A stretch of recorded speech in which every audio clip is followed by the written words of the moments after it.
देखो दादा और कैसे बिना पूछे हमारे करोगी जाता है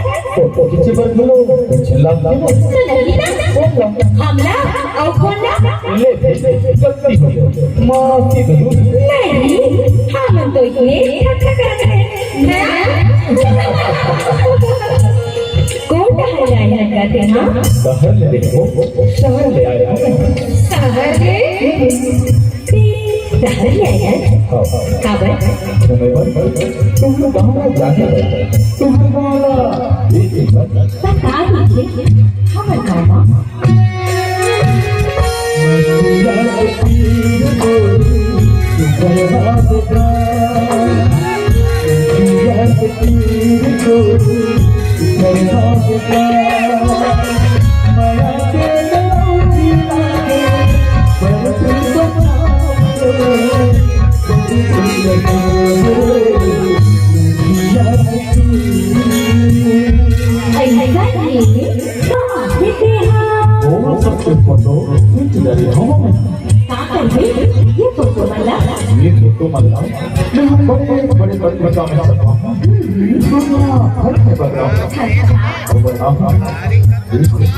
कैसे के हम अच्छे करके गाँव और क्या करेंगे हमारे गाँव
पानी नहीं का अच्छा पानी पीवे मिला ना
सहरिया बाबू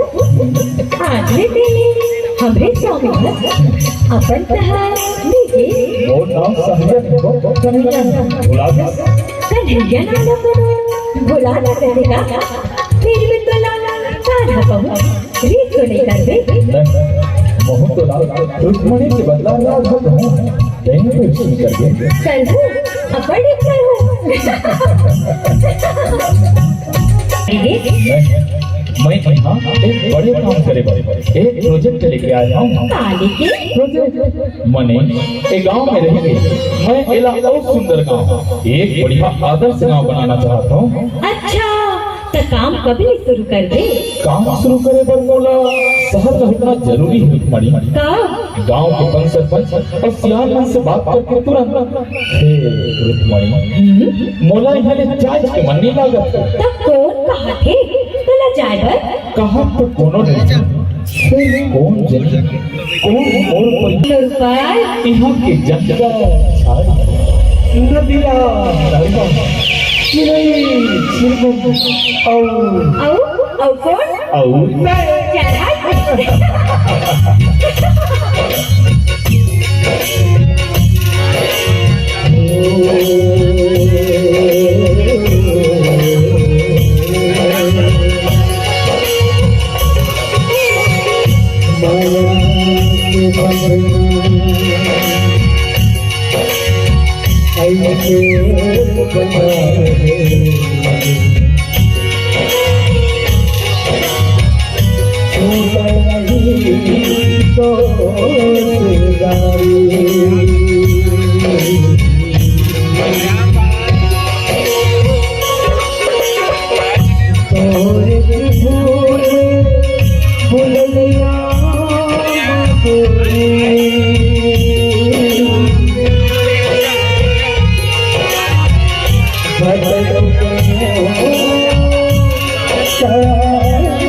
Aku